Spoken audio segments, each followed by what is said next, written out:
Assalamualaikum warahmatullahi wabarakatuh. Salam sejahtera bagi kita semua. Saat ini kita berada di era peralihan dari ekonomi tradisional ke era ekonomi digital. Dengan kata lain, sekarang transaksi sudah dapat dilakukan dengan bantuan teknologi informasi dan komunikasi.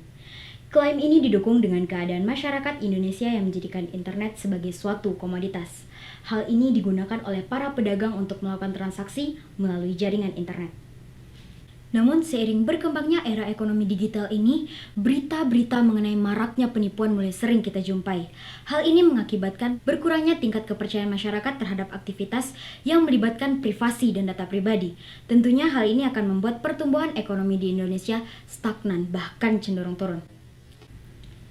Dilansir dari vpnmentor.com, sebanyak 1,3 juta data pengguna Electronic Health Alert Card pertama kali ditemukan di sebuah server yang bisa diakses oleh semua orang. Ini menandakan bahwasanya ketentuan hukum mengenai privasi dan data pribadi masih bersifat lemah. Adapun ketentuan yang terkait di dalamnya adalah Undang-Undang Nomor 36 Tahun 2009 yang mengatur tentang rahasia kondisi pribadi pasien dan Undang-Undang Nomor 10 Tahun 1998 yang mengatur tentang perbankan, nasabah penyimpan, dan simpanannya. Ini menandakan bahwasanya ketentuan hukum mengenai privasi dan data pribadi di Indonesia masih bersifat sektoral dan parsial. Jika saya menjadi legislator sesuai dengan perannya dalam fungsi legislatif, saya akan menekankan regulasi dan mempercepat RPP mengenai perlindungan privasi dan data pribadi secara signifikan, sehingga nantinya tercipta kredibilitas hukum atas perlindungan hal tersebut.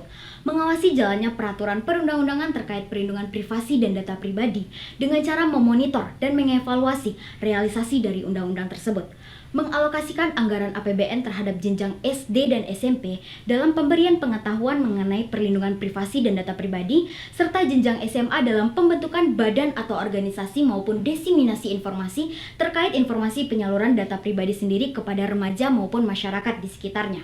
Bekerja sama dengan KPI dalam menghimbau masyarakat untuk lebih bersikap bijak dalam penyaluran data pribadi sendiri. Pentingnya azas dalam perlindungan data pribadi di era ekonomi digital tentu memiliki korelatif yang sangat kuat.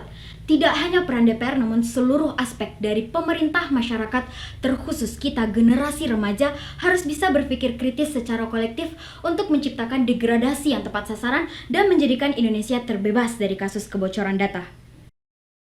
Saya, Naila Amara, calon legislator Dapil Wilayah Sumatera Barat 1. Salam Parlemen Remaja.